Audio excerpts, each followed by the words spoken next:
ভূত চতুর্দশী বলে কথা, ১৪ শাক না খেলে হয়? কিন্তু আমি তো থাকি ব্যাঙ্গালোরে, আর ব্যাঙ্গালোরে ১৪ শাক পাওয়া সত্যিই দুষ্প্রাপ্য। তবু আগের বারের থেকে এবারের ১৪ শাকটা অনেক ইজি ওয়েতেই পেয়ে গেছি বলবো। সুস্বাদু বলে একটা রেস্টুরেন্ট ছিল, সেখান থেকে ১৪ শাক আনিয়ে সুন্দর করে রান্না করে পেট ভরে খেয়ে লেগে পড়লাম কাজে।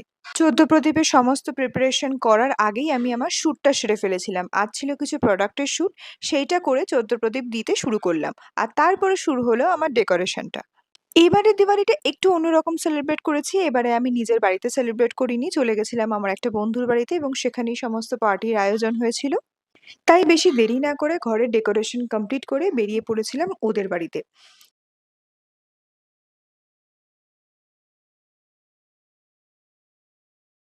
এরপর ওদের বাড়ি গিয়ে দেখি কি সুন্দর করে ডেকোরেশন করেছে, সুন্দর রঙ্গোলি দিয়ে সাজিয়েছে, দিওয়ালি বলে কথা। আর তারপরে শুরু হলো ডিনার পর্ব। এলাহি আয়োজন! ডিনার সেরে এই ছোট্ট দোলনাটায় বসে অনেকক্ষণ নিজের মতো একটু সময় কাটালাম। আর তারপর শুরু হলো আমাদের নাইট পার্টি, সেটা হলো সায়নের গান দিয়ে। আমি ব্লগটা এখানেই শেষ করছি। তোমরা প্লিজ গানটা কিন্তু শোনো, নাহলে খুব মিস করবে। তোমার কাছে আমার বিশ্বাস